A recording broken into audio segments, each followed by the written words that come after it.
the United States of America, and to the republic for which it stands, one nation, under God, indivisible, with liberty and justice for all.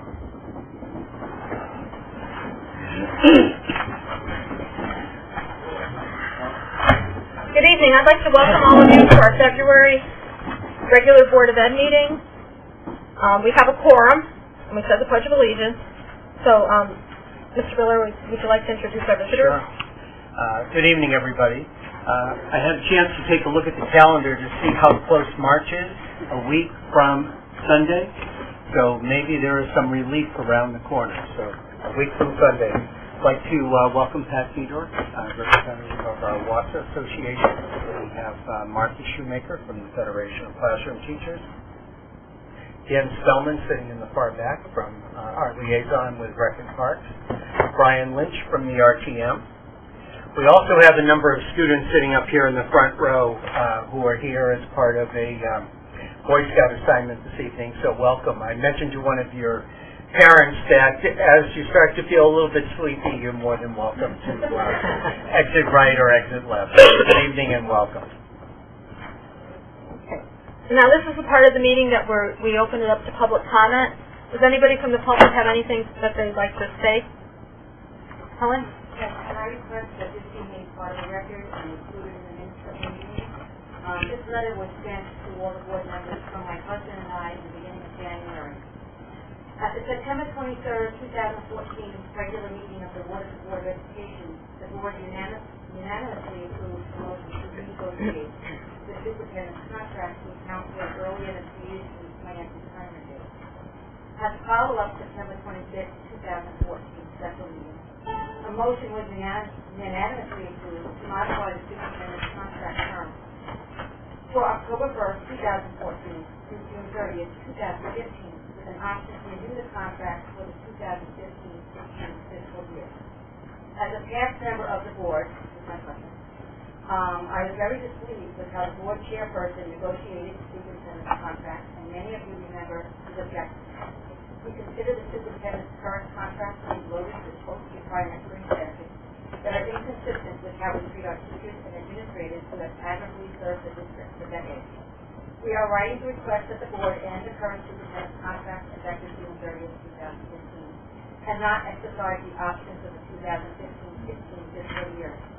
We request that plans be made immediately to form a search committee and fund a search firm consultant to identify qualified candidates to replace the current superintendent beginning with the 2015-16 fiscal year. We recommend that in case the suitable candidates are not be selected in time to start on July 1st, 2015, an interim superintendent be appointed from within the current district administrators or other recently retired administrators until such time as a permanent superintendent is contacted.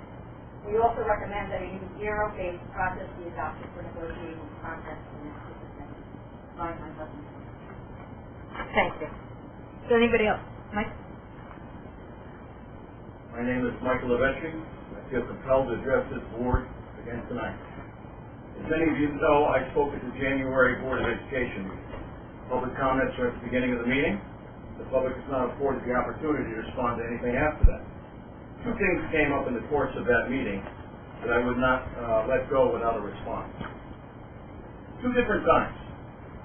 The superintendent made a point to say my name and my address at 11 Oswegatchie Hills Road in Niantic. Twice in a row. Was that said to embarrass me?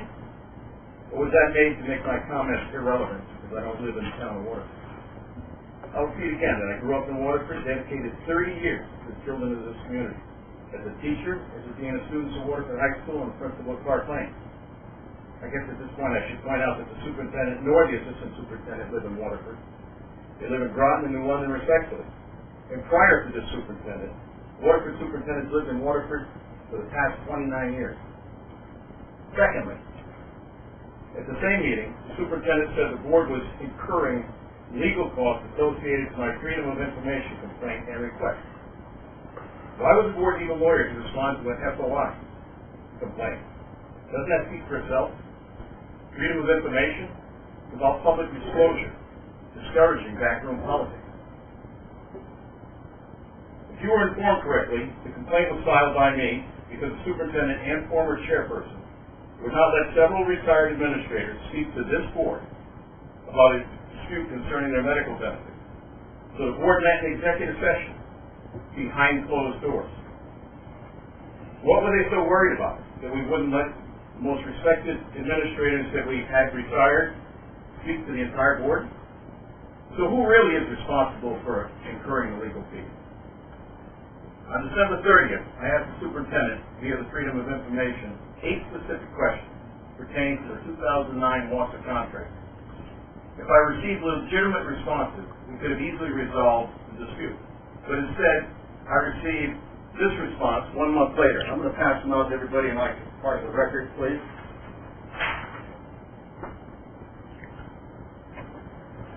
Finish my 3 minutes.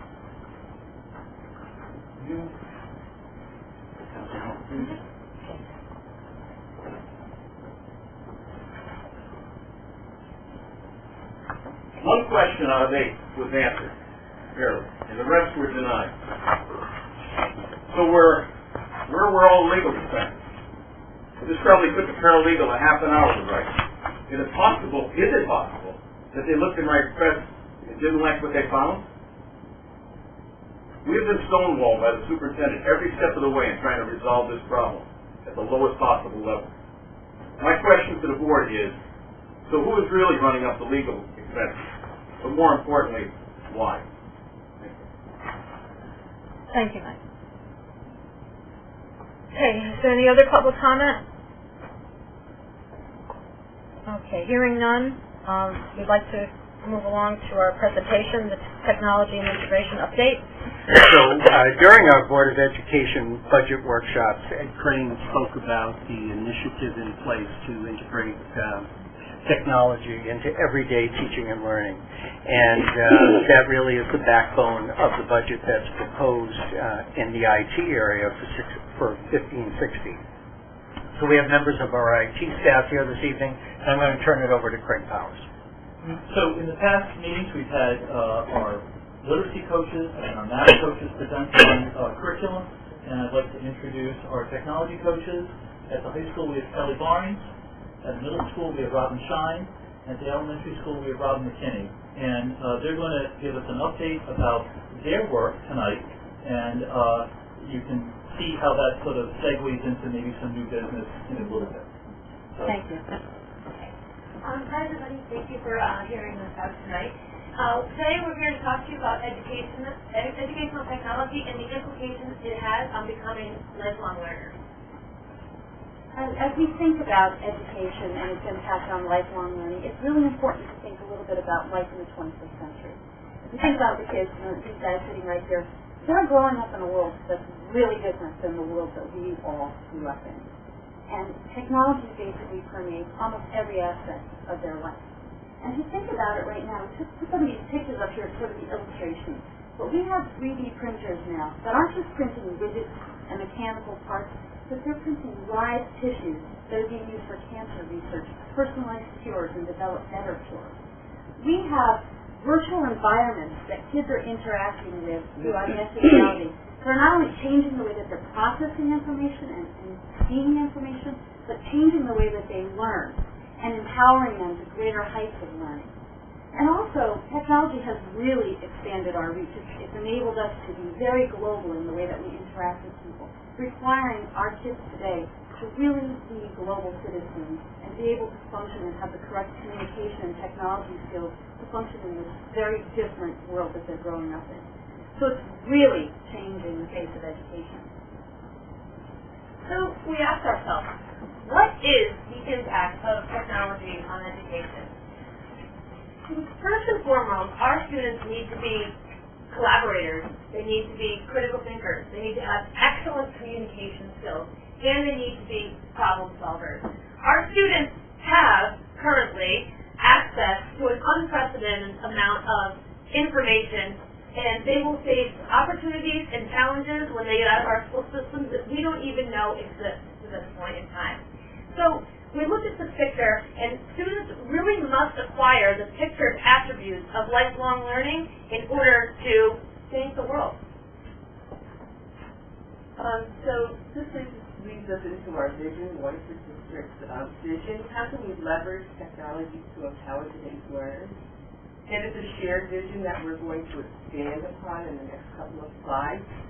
And some of the resources that are required to achieve this vision is to have adequate resources available to both staff and students to be able to embed technology into the curriculum, and to really understand the learning needs of students so that they become lifelong learners. And Kelly's going to tell us a little bit more about the vision. So we talk about the vision, and a vision starts with us, with our superintendent and with our assistant superintendent. And they're really the drivers of this kind of overarching theme that we have going on. We have a technology plan in place that also drives and supports our vision and what we see for how technology integration is in our classroom. Most recently, we have started a technology committee, which is gaining more momentum than we really could have ever hoped for. It's 17 members, 17 stakeholders in our school community, and we see constant change and excitement over that. Next, I want to talk about a vision of equity. We really want to make sure that our students, K-12, have positive, purposeful integration of technology into their classrooms. We want to make sure that that happens throughout our elementary schools, continues into our middle school, and finishes with our high school. I also don't want to be shy to mention the administrative support that we have. Our principals and assistant principals really support the work that we do in our classrooms. We are all working together to create a shift in education that's more consistent with a constructivist, pedagogical approach to learning.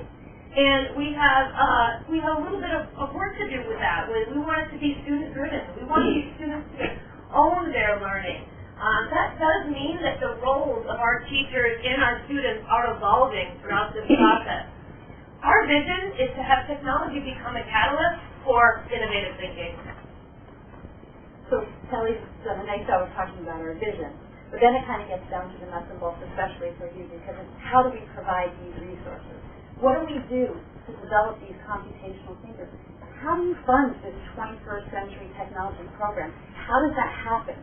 And so when we thought about it, we really broke it down into two things. We thought about what's the power of computing that we need to provide? What's the infrastructure that needs to happen?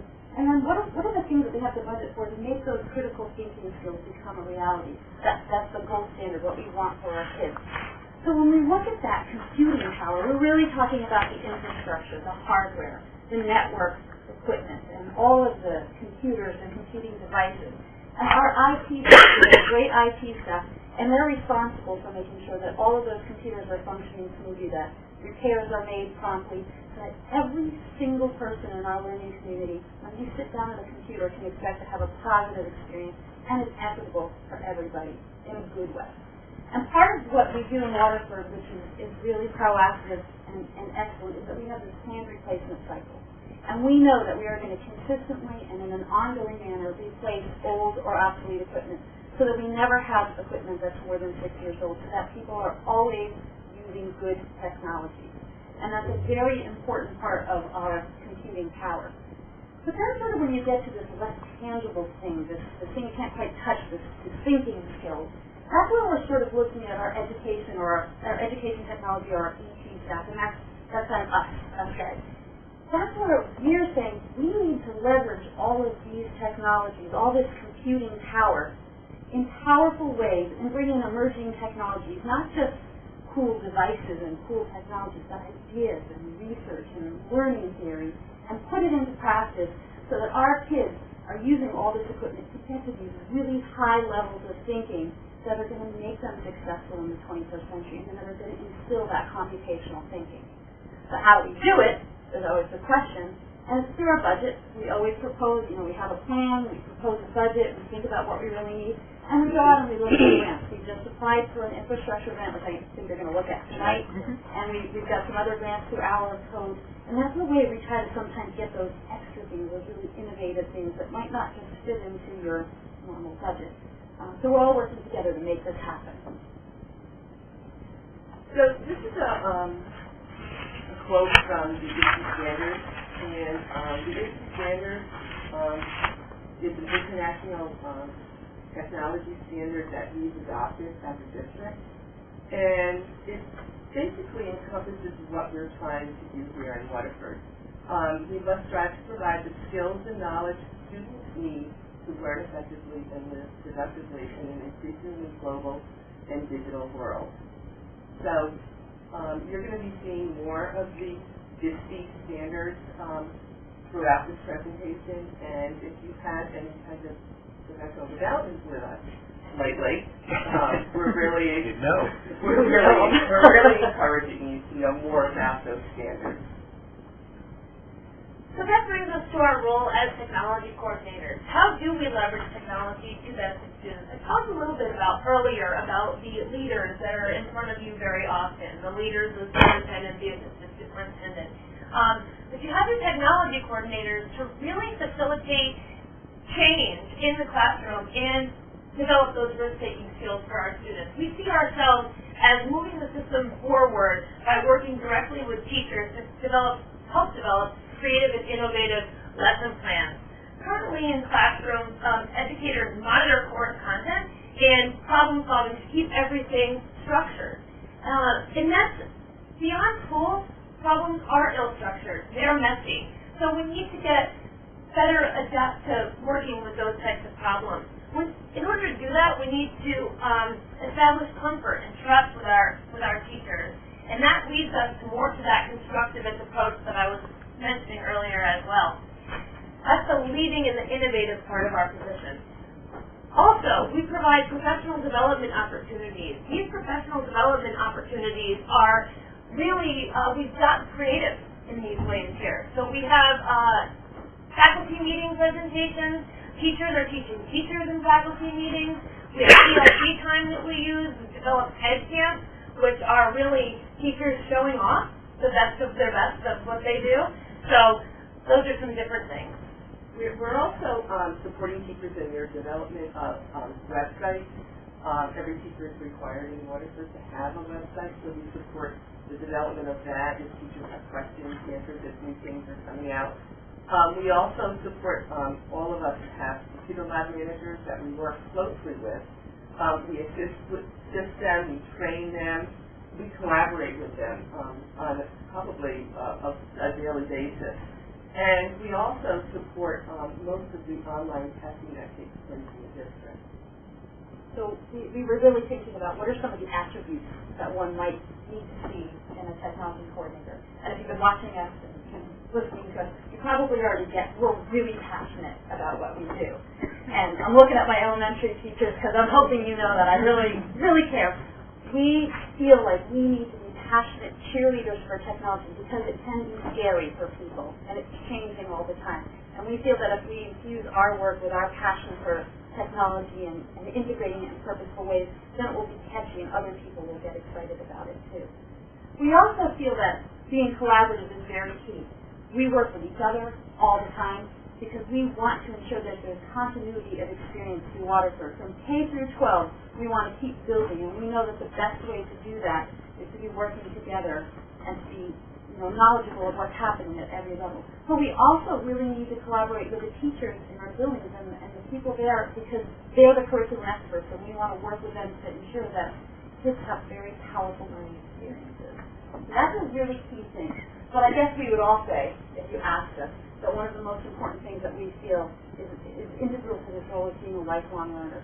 Because technology changes every single second. The article I read this morning before work, it's probably different now when I get home. Things are always changing, and we can't be afraid to embrace that change and keep learning new things and sit down in front of something we don't know how to do and just figure it out. And we really want to model that for our kids so that they're fearless in their approach to technology, and to our teachers so that they know we're in the same boat as they are. We're learning every day too. So that's very important. So elementary, I work in the elementary environment, which is absolutely wonderful, and I love it to death. One of the things that is really near and dear to my heart is ensuring that there's equity and consistency for all three different schools. So if we're doing something in one school, I want to make sure that kids in all the other schools have those opportunities as well. And I kind of chose the building block because I really think about these skills that we're talking about as very foundational to everything that kids are going to do as they move up the continuum in Waterford. They need to be flexible learners. They need to be problem solvers. It's not unique to technology, but technology is a great way of getting at those skills. We need them to be good digital citizens.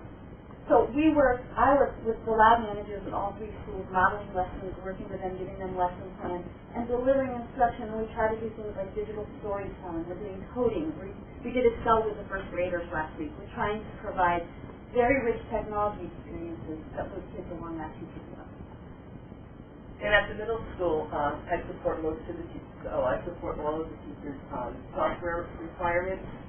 Some examples would be PowerTeacher, navigating the intranet, that's our internal intranet, and just supporting teachers with their use of technology.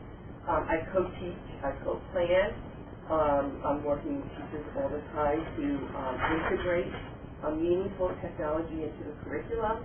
I also teach 6th grade digital literacy classes for all 6th graders, and that includes a lot of basic skills. This year, we also did the Hour of Code. I was thankful, and you can see some of the pictures.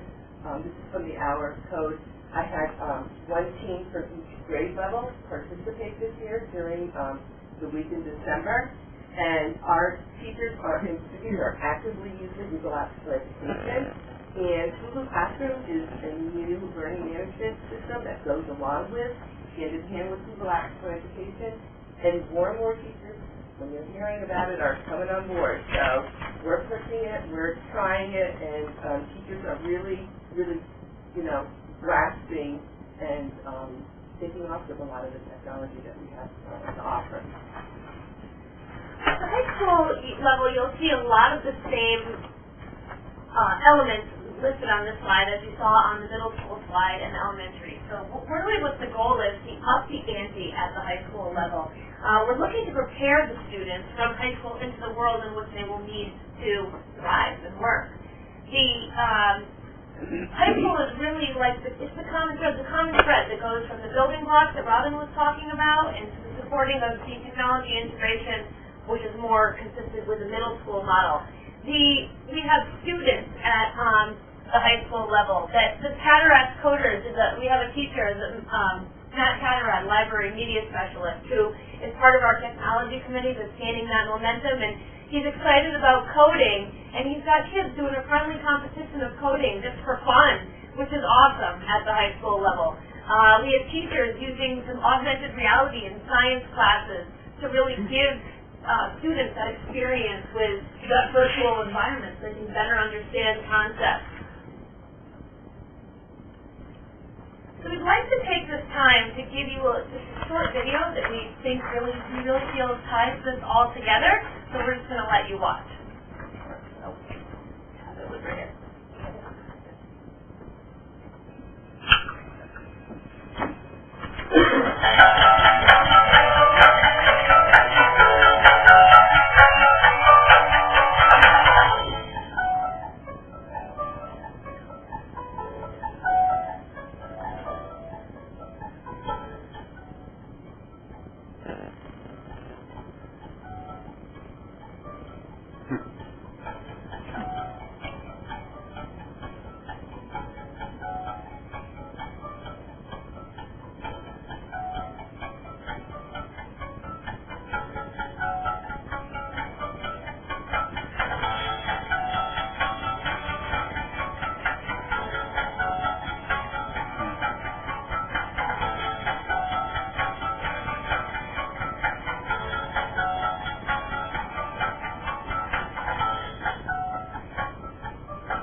video, and kind of abruptly, we definitely flipped it from a bigger picture. But we are growing this vision. We are committed to having students look beyond what is to what could be. No matter what job they choose to have or what field they choose to work on, we want to grow this vision that we talked about here tonight. So thank you for having us, and do you have any questions for us? Any board members have any questions or comments? It's an excellent presentation, thank you. I just have one quick question. Could you just explain what the Google Apps for Education, what a Google Classroom would be? Sure. So Google Apps for Education, Google has an educational platform, and they have different apps that you can use. So they have Google Docs. So basically a Google Doc would be a simple example of it, and it's where you really can create a document and all type on it at the same exact time. So you can collaboratively create one document at the same time with your colleagues. You can do the same with a presentation. So you can all be on it, commenting, sharing. You know, you can be, I could be here, and you could be at home, and we could be working on it I have to get one of these for work. Oh, it's awesome. It's very powerful. And Because we keep sending things back and forth, and this would be great. And there's also tons of other applications and add-ons that you can have. Google Classroom is more of an actual classroom. You can post assignments. Students can post them to each other. They can comment and share on those as well. Yeah, which is great. It's great. Students will turn their assignments in. So I do most of my grading online as well, which is kind of nice. And if you want to build a Google Doc, just build an email account, and you have to Talk to your boss about that. I want to share with you that one of the most exciting times for Google Apps that I saw integrated in the classroom was a teacher whose students had shared all of the Google Docs with her. And instead of having to wait for those papers to be handed in, she was in and out of their documents while they were working in her classroom and commenting so that it was a constant work in progress. It wasn't like, hand it in at the end of the day, let me edit all your papers, I'll hand it back, you make the revisions only twice. It's a constant collaborative process. It's really exciting. Yeah, that's really good because they can, like you said, they can make the corrections right then and there rather than have to wait and they'll probably forgot what they meant to put in there anyway. They can see where we are, and you can see why we're actually looking to maybe add to it. As earlier said last week, our $5 million asset of technology inventory to, with this grant later on, to really, again, house the improve instruction, teaching and learning. And hopefully you're kind of getting a picture. Oh, it's wonderful. And I'm really happy that, we're dedicating more time to the elementary schools. The elementary school students knowing how to use the computers because of the SBAC tests, too. So that's Thank great. you very Thank much. you very much. Job well done. Okay. Kathleen, thank you for coming. I know how busy you are. I apologize for being late. Okay. Under the consent agenda? Okay. Does anybody have any comments about the consent agenda? Yes, I'm sorry. In looking at this and hearing the public comments tonight, I'm looking at the minutes, and I think we've become too familiar. We know everyone here. We know Mike. We know Helen. We live in the community with them, but people reading our record may not have the same knowledge. It's customary when you come to a public meeting and you offer public comment, you identify yourself for the record. John Doe with 15 Smith Street, Waterford, Connecticut. And we've gotten away from that. We have minutes here that say Mrs. Taglinetti, Mr. Beatty, Mr. Levetri. We haven't identified them with their full names or address, and I think we ought to be doing that going forward. So that's just a comment. Food for thought, if you will. I think would be appropriate. Well, that's my fault. I was me because I don't mean to them. criticize you, but Probably I because just of think first that name. as a group, we have become too familiar, and it is a formal record, and we ought to follow that procedure. Okay. Well taken. Thank you. Okay. Unless there are any questions or corrections, would someone like to make a motion to accept the consent agenda? So moved. Second. Ann? Okay, second. All those in favor, please signify by saying aye. Aye. Oh, anybody opposed? Okay, motion carried unanimously. Okay. Reading and review of correspondence received.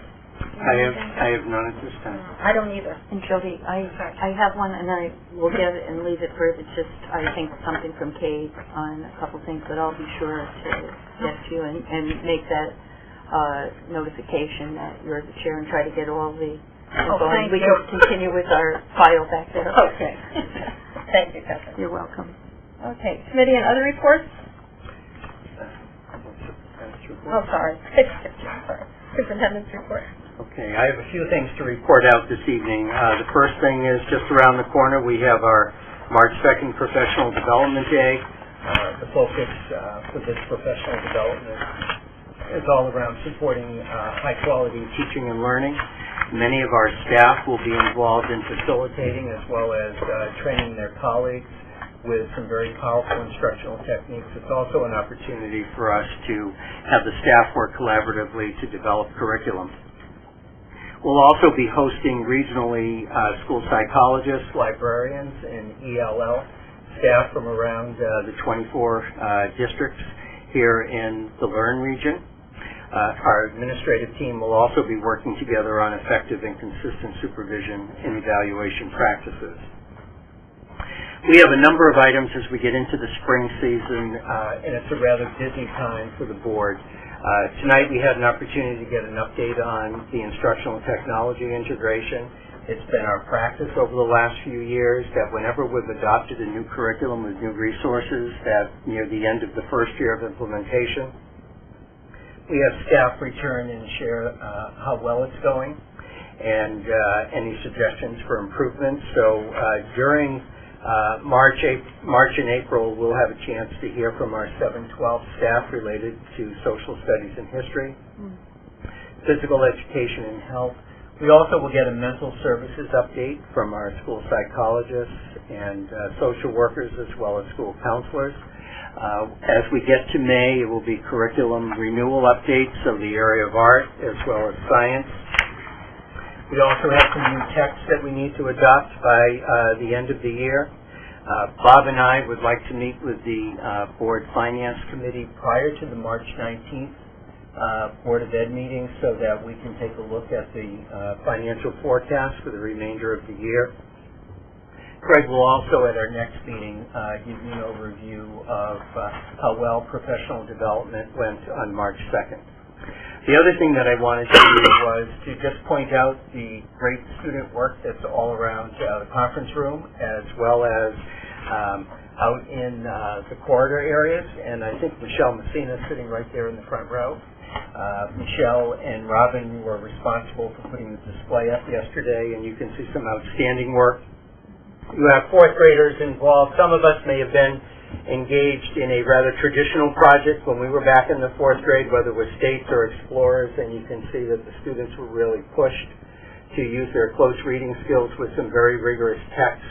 You see some great artwork from every grade level, both in the corridor as well as in here, as well as some student writing. So thank you very much, Quaker Hill. Just some great work on display. There are a couple of other things that I wanted to give you an update on, and first I'm going to ask Craig if he could just give you an update on the Friendship School principal search. So at your place, you'll see a letter that was sent from the Executive Director of Learn to all the parents of the school. We began the principal search for the Friendship School. With Kathy Departure. There were numerous applications that were carefully reviewed. An interview panel consisting of learning administrators, Friendship School teachers, parents, and staff, and representation from both New London and Waterford were at the several different interview rounds. And through all those, the committee had one finalist that we recommended to the Board of Directors, and the Board of Directors, after review, has hired Andrea Simmons, and you see that she was summa cum laude at Suffolk University. She has spent her educational career so far up in the Boston Public Schools in some notable leadership programs. She grew up in southeastern Connecticut, and she's returning back to her roots. That's the reason for the change, and I think that she will be able to build upon the shoulders of giants and really take the Friendship School in a great direction for the foreseeable future. Maybe down the road, too, we can invite her to Board of Ed meetings. That would be all of great. us to meet her. That would be great. The other two items that I wanted to bring you up to date with, you also have some materials in front of you at your place. I think we have communicated 3 or 4 different times to our members and our retired members in regards to the recent Anthem breach. You're probably very much aware of that in the news. You realize that their data system has been breached, and we're trying to be very proactive, working along with Anthem and our town and school consultant, Joe Spurgeon. So you have frequently asked questions, opportunities for all of our members to register free of charge in a 2-year credit recovery system and all of that. So we will continually keep all of our staff and former staff informed of the breach, and Anthem will be reaching out individually to any member that they suspect that maybe has been engaged in this breach. So I just wanted to bring that to your attention. Within a day or two of that breach, we had our own breach over at the high school related to the roof when we had our blizzard on that Tuesday. We have a ridge vent at the top of the roof with a cap, and we had some snow with the high winds come through the vent and land just above the 3rd floor. And we've been involved in a series of meetings since that occurrence. We've worked with our insurance agent, the architect, the construction manager, and many different folks around that particular issue. And I've asked Jay Miner to provide a brief update to the board and then answer any questions that you have around that. We presented it to the architect and the construction manager, and we've had meetings with the contractors, and at this point, the cleanup is complete. The service master came in, and they removed the weight insulation, took care of those. We took care of the snow in-house, shoveling it out, and right now, we're working on different designs that might alleviate the problem. We had a very lengthy meeting this Tuesday, and while we were having the meeting, it was snowing very heavily, and we ended up with snow in the attic space, which leaked eventually when it melted onto the 3rd floor. And so we've replaced tiles, we've had our insurance agent in, we've worked with PERMA, and so we've been very, very proactive. And weather permitting, we may have one of the solutions that the team has come up with, perhaps start to install that next week. And not that I'm a fan of snow, but once we put the solution in place, I hope one night, not during the day, but one night we get a little bit of snow so that we can actually test it out on a weekend. That's the perfect time. But I want to credit Jay and his staff for being right on top of it. It's been some extra work for all of us. But all of the parties that have been with us in the construction project have been very active in trying to get to this resolution. They have a great deal of pride in the project. I also gave you a copy of the email that Alan Walensky sent out to the school building committee. In addition to that, I had asked him if he would please advise town council of the issue and that we may have a legal issue down the road around this particular problem. But in my Friday updates and in between, I've provided some additional information, but with this recent meeting that we had on Tuesday, there's some optimism, and we're also exploring perhaps bringing in another expert to take a look at the situation. Any questions? Do we have coverage? If we have coverage, is there a deductible? There is. Are we under warranty. If it isn't under warranty, has the contractor or the architect taken any position with respect to responsibility for it? What are we looking at in terms of cost? Do we have those numbers yet, or is it too early in the game to really answer the question? Well, Bob's been very involved in working with our insurance agent, and we've had a chance to also sit with him as a team to kind of go through it. So, Bob, maybe you could give an update. Deductible is $10,000. The cleanup costs are covered by KERMA. Corrective measures would not be covered by the insurance company. As to who would pay, that hasn't been a real topic of discussion yet. It's been focused on finding the solution. We had a lot of wind this last weekend. Probably as strong or stronger as the prior storm, but not as much snow. Did the problem repeat itself? It did. It did. Not at the magnitude, because just of that reason, not having the 24 inches of snow, but it did repeat itself. So we're still in the discovery phase at this point. Yeah. Thank you. Any other questions? Were any of the Classrooms, any of the furniture, anything in the classrooms damaged? All ceiling tile. Carpet was fine. The walls were fine. All blocking. Predominantly the insulation and then ceiling tiles. How many classrooms were there that were affected? 7? KERMA responded very quickly. Immediately. They were in over the weekend of the event and into the following week. So they did a good job cleaning up the situation. We just have to prevent it from happening. Can't we just on the cleanup, Jay, because there was a lot of moisture in there, obviously, and how, could you just explain that process? What did you do? What we did, we removed all of the wet insulation from the attic. All right. We put a trailer mounted dehumidifier with a generator. That's okay. Blew hot air, dry air up into the attic. Mm-hmm. We took moisture tests every 12 hours in a few rocks of the surrounding areas. And when we got down to about 20% to 15%, we left it open to air dry. So it's actually So you drier did out that, there that's than what it is in the air. Okay, that was good. Thank you. You know, the interesting part of all of this, we discovered this right around the 7 o'clock time in the morning as the buses are pulling in to start the day.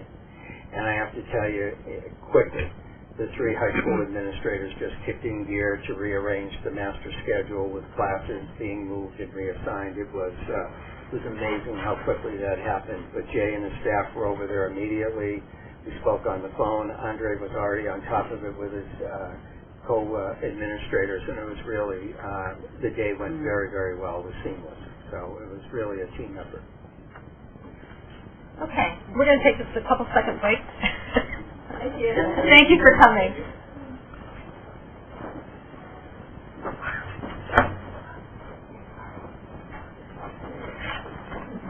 You're up to commitment.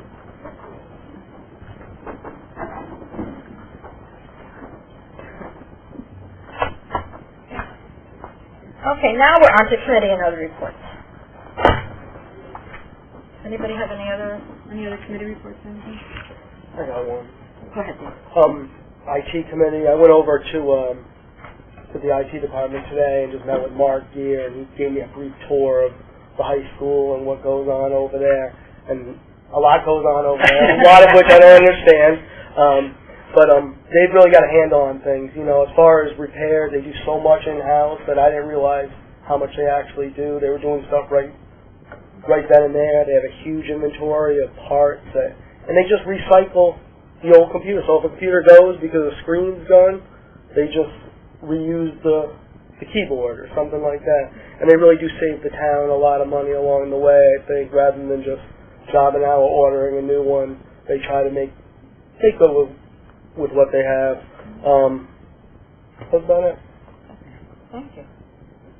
Okay, well, mine's just a comment, and Jim I see Jim back there, so I know the Waterford Education Foundation is planning its annual spelling bee, and that's coming up, I believe, next month, right? In March.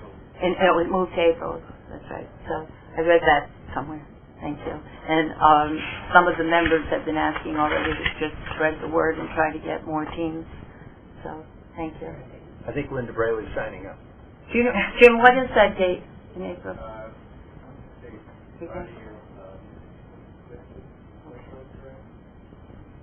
We'll get the word out. We'll put Thank it you. into the calendar update. Yeah. Okay, I just have a short report from the Youth Service Bureau. We had a meeting last night. Their winter programs are full, and there's a waiting list, so they've been very, very busy. They're still working on Camp Dash. They have some really great topics for the week that they're working on, and also, I think I mentioned at the last meeting, but I'm not sure, it's not only going to be sports activities, as it has been in the past. They're also going to offer drama, reading, music. They have the computer lab there, so they can use that every day, and hopefully it'll be a really good experience for our children. On Tuesday, March 10th, from 6:30 to 8, at the Waterford High School auditorium, Scott Driscoll is going to be talking about internet safety concepts, and the title is Empowering Smart Online Choices. And this is a program just for parents, because there's so much more out there now, and it's just to educate parents on the different social media experiences our children are exposed to. And if you can go, please go. It's going to be a very worthwhile presentation. The high school, Waterford High School, Clark Lane Middle School, Parents Liaison Council, and the Youth Service Bureau is sponsoring it. It's going to be held in the auditorium. So I hope you can make it that night. During the daytime? During the day, it's at the school. Yeah, he's actually going to be working with our students, both in middle and the high school. I don't have the time. Andre, do you know, and Jim, do you know the times they're going to be? Ours will be starting around 8:30, but I think we're still ironing out the exact time. Okay, that's great. It's going to be an all-day affair in Waterford. Okay, thank you. Oh, and just one more thing. They received 85 applications for Erin's position. Erin resigned because she's expecting a baby any day now. So they whittled it down to, I think, 11 or 12 that they're going to do interviews with, so I'll let you know who they choose. Okay, now we're down to new business. Review and possible action of the 2015-16 education budget. One of the things you asked me to do at the end of the last workshop last Thursday was to do some research and try to come up with a dollar amount that we would add into the budget for the superintendent search, and it would be a $20,000 allotment. I had a chance to talk to 2 areas that recently completed the search, and the $20,000 fee should be adequate and appropriate to cover the search process. So that would be added to the budget. The dollar amount that if you were to approve the budget through the 2 workshops, in your motion already reflects that increase of $20,000. That would put the budget increase at a 1.58%.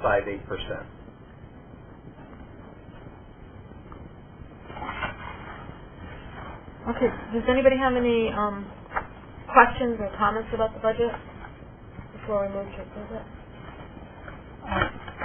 Mine's just a comment that I think it's a very sound, fiscally sound budget. It really meets the needs of the programs. I like all the focus, bringing back the art and the professional development was really key in this budget. So I think all around we tried to do our best, keeping under the 2% guideline by the Long Range Fiscal Planning Committee, and just overall, I do say that if you look around us in the neighboring towns, you can see some of the Board of Ed budgets have significant increases. So I just like to make the commentary that I think it's very fiscally sound, but it protects our program. Thank you. I agree with you. I'm very happy to see art back in. Okay, would somebody like to make the motion to approve and adopt the proposed budget, $45,474,474?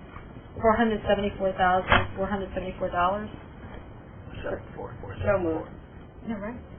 And is there a second? Second. Okay. All those in favor, please signify by saying aye. Aye. Anybody opposed? Okay, motion carried unanimously. We'll move that forward to the Board of Finance. Next item is you have in your packet a technology grant for a little over $130,000. That requires the board to approve. And Craig, did you want to make a comment on it? So, what you'll see in the budget narrative aligns to what Ed is projecting for our next phase of work. And we're doing that strategically to see if the grant, the state would award us some money that would be used in the areas that we need right now, and that may afford us some opportunities down the road to do some innovative things as discussed earlier. So if there are any details about the budget narrative, I'd be happy to answer, or our tech coordinators have stayed to answer those questions. Anybody have any questions or comments? Would you just go over the grant, was that when I came in late for the grant application? Can you just tell us? Earlier we did just a I didn't, presentation with our tech coordinators just about their role and kind of how we're integrating it. The technology in instruction. Okay. Which dovetails here. Okay, thank you. And so this application will be going forward? This application's been filed with a note that pending board approval because you can see the submission date was the 13th, so we notified the state that we were going to move it forward and we would bring it to the board on February 19th. Okay, good. I know, but I just have a comment. I thought it was a very well thought out proposal, and I hope we receive the grant. And it's all related to hardware. Yeah, I hope everybody received it. It was in our packet. Yep.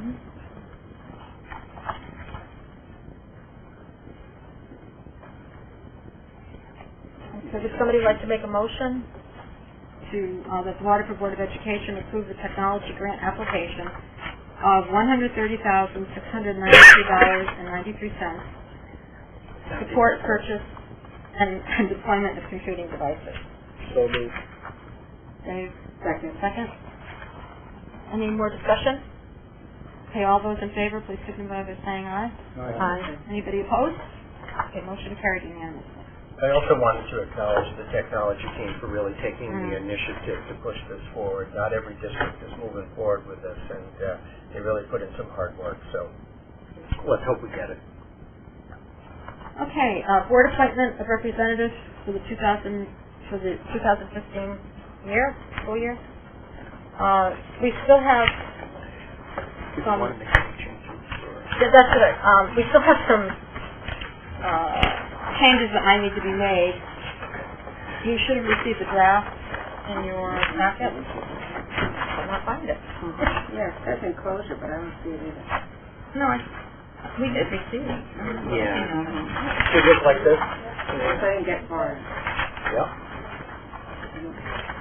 No, and I left my packet at home. Yeah, that seems true. Because, may I? Kathleen? May I have a privilege? I just would like to say to the board, and I apologize for coming in late, but I think it's time for me to just let the board know that I've been trying very hard to stay up with the Board of Ed and to be involved as much as possible, but it's getting to a time now that I have an overload of committee work and hearings, so I would appreciate, and I'll probably be talking to you a little bit more about a time frame, but I would appreciate not being assigned to the many committees that you can see my name on, Jody. I think we mentioned that a little bit at the last meeting. That would be helpful. So there's a few there.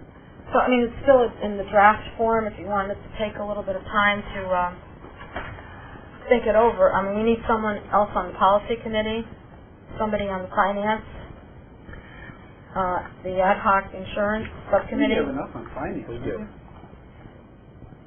Well, Kathleen's name is still on it. Okay, then just the five, okay. You could have 3 on a committee of the board. I think the other thing is one of the things we've attempted to do is share the time prior to the board meeting between policy and finance. And when you have pretty much the same members on both committees, sometimes we, kind of conflict. I think with the Finance Committee, we want to do that 3 or 4 times a year, so close to quarterly.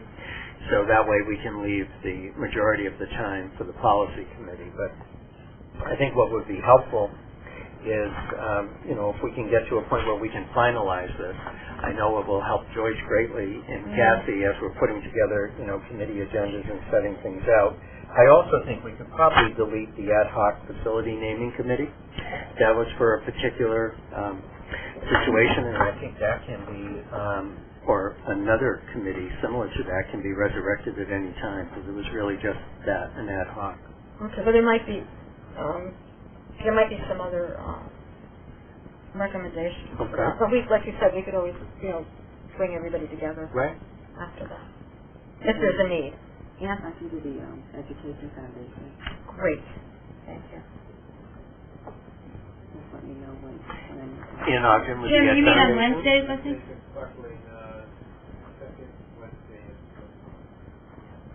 Great. Good share. Thanks, Dan. I mentioned last time I could do the MetroCast Yep. communication. Days on MetroCast. Okay. Policy, you think we should get somebody else, or? How many do you have? We have 3. Okay. I think you may need one more member on policy. I'm just going to make sure we have a quorum when we have a meeting. That's something Greg will run. Greg, do you want to be on that? I run from that. You run from that? You always have an opinion on everything. There was a song called that. That's why I want to keep off it. Okay. Is anybody else interested? Well, we'll work with 3 and see how that works out. The Finance Committee, are you happy with 4? 4's fine. Okay. And then just know that all committee meetings are open, and as a non-member on the committee, you can certainly attend as a citizen. That's no issue. Okay, I think we do definitely need one more person for the Friendship School Governing Board, though. I think it's important to have 3. Mm-hmm.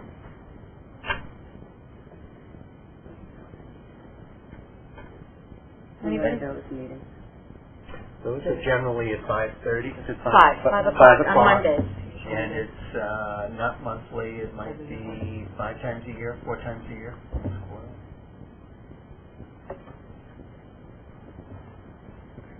Yeah?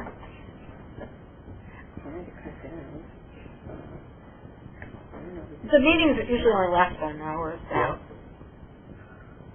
You know, Yeah. Okay, thank you. Okay, Ann's on the Governing board? the governing board. Great. Okay, I think that about covers it. That do it? Right. That helpful? It should. Okay. Okay, can I have a motion to approve the 2015 Board Committee Delegate and Representative assignments as presented and modified? So moved. Kathleen, You second. can give it to. Any other discussion? Okay, all those in favor, please signify by saying aye. Aye. Anybody opposed? Okay, motion carried. I think that covers it. Oh, and before we adjourn, I forgot under committee and other reports, as far as the superintendent search committee goes, we are going to be interviewing 2 companies that do the searches in the very near future. One is TABE and the other one is NESDEC. And we'll report back at our March meeting on what happened. That'll be under committee and other reports during our Board of Ed meeting. Okay? Ann? Motion to adjourn. Is there a second? Second. Okay, all those in favor, please signify by saying aye. Aye. Anybody opposed? Okay, motion carried. Thank you very much for coming. Okay, 1. Yeah. Before 8 o'clock, everything okay?